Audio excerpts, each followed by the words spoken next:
Hi there, it's Colin. I'm going to talk about my Chincoteague trip once again, simply because so many things came up while I was there with this group. And one of the things that we started talking about, and actually was out shooting with a few of the photographers at the time, was shot selection.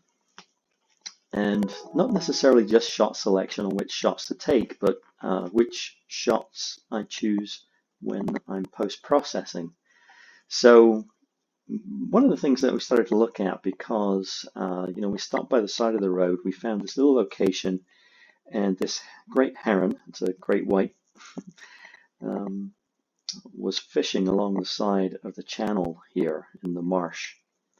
And the sun was setting and was actually being filtered by trees on the opposite side of the road, with the sun setting to our back and the trees behind us, which lent for quite challenging light conditions, because the light was kind of mottled, brighter in some areas and darker in others. And if we weren't standing in quite the right place, of course, you have a choice of where to stand along the roadway. You can walk down and walk up, or get different angles on the bird.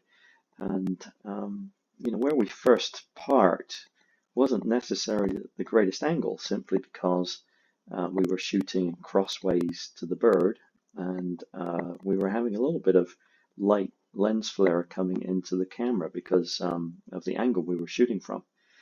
Now, one of the things I mentioned to the photographers at the time is, or asked, is why are we shooting here? And the answer was, well, because this is where we are.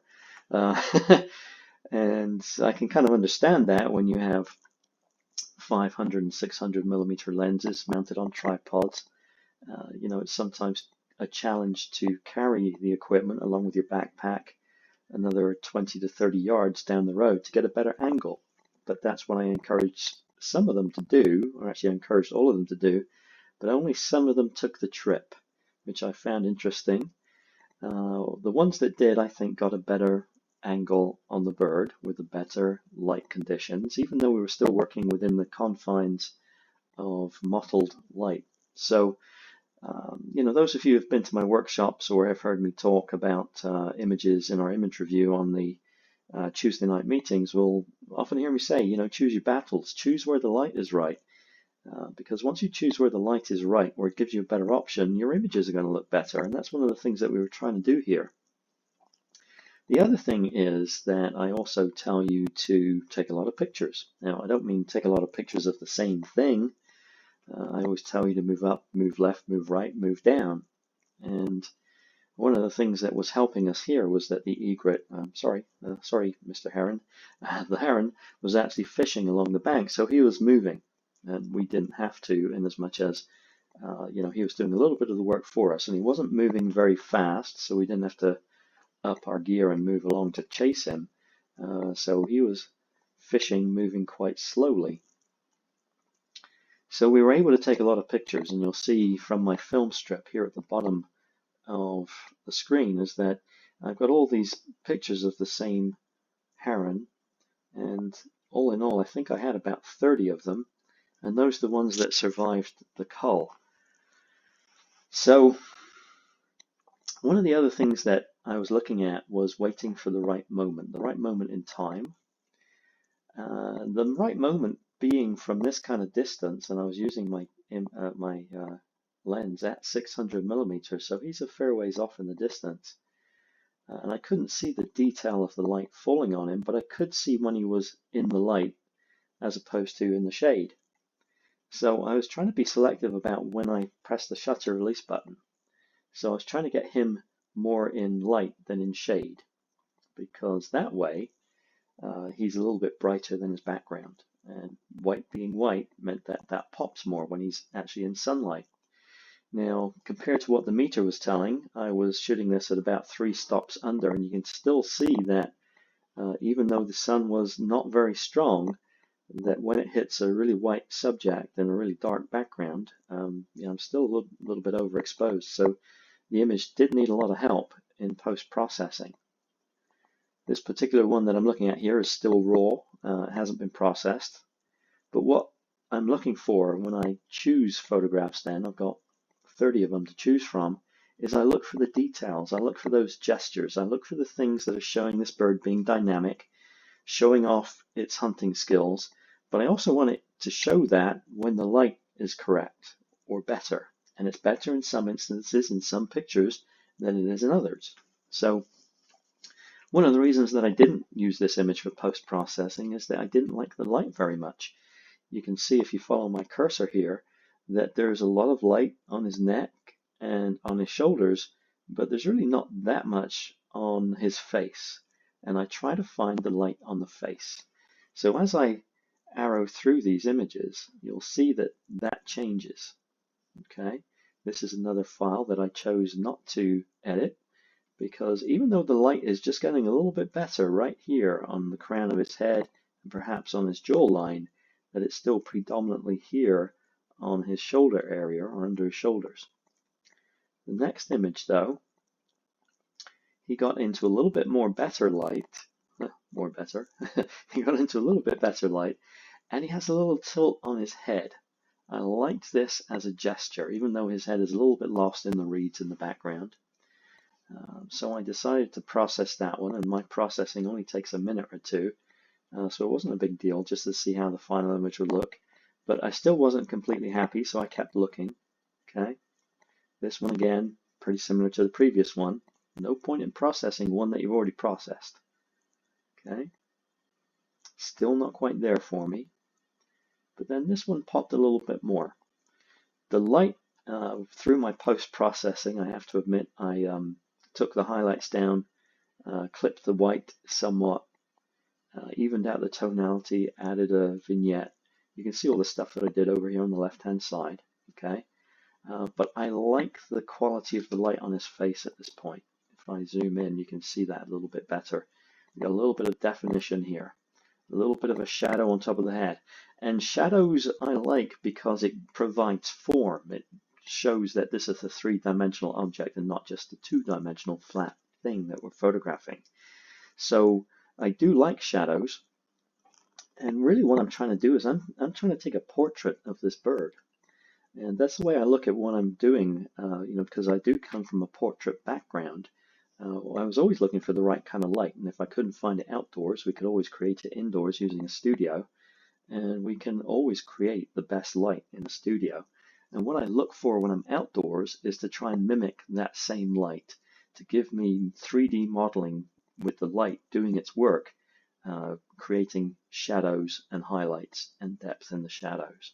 So I actually liked this one enough to post-process it.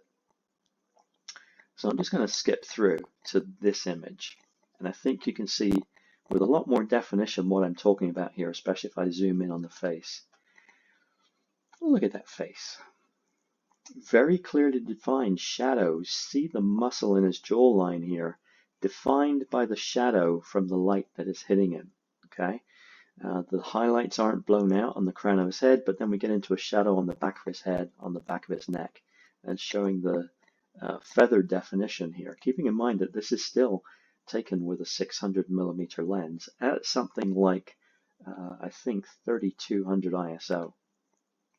Okay, you can see much better definition and shadow here, which is why I really like this image, because it gives me that three-dimensionality that I'm looking for, and why I choose one image over the next, perhaps. Also, with this angle in the neck and this curve in the neck, it shows that he's actually doing something. He's actually lining up, looking like he's about to strike. Okay. If I go to the next image, actually next couple of images, because these were too similar to process. If I look at this one, you can see that that definition has all gone.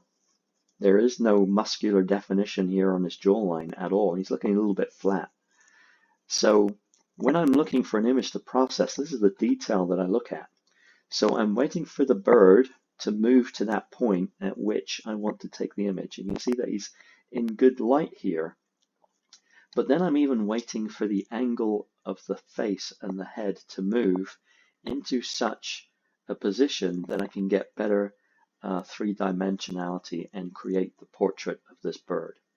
Okay, so when I'm looking through images, this is what I'm doing. And even the next image along, you can see again that his head is tilted, it's moved a little bit more, and is providing that shadow definition once more. Even though I haven't post-processed this one, it's something I may come back and do later, although it is very similar to the first one in that series that I showed you.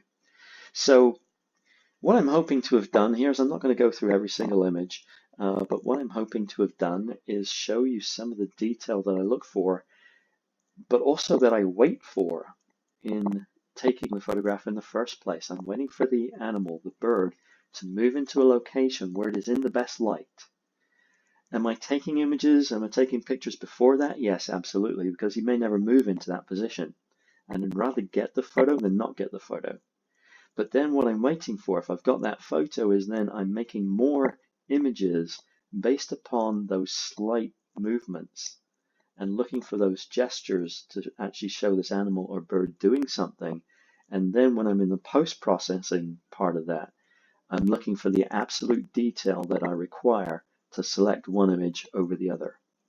So detail is everything when I'm looking at this. I'm looking for the best portrait I can possibly get in the best possible light to show this animal in his activities in a three-dimensional atmosphere. Okay? I hope that's given you a little bit of insight into the detail that I go into when I'm looking for A, to capture the shot, and B, to post-process. And the other thing that came up was shooting in burst mode, which I very rarely do.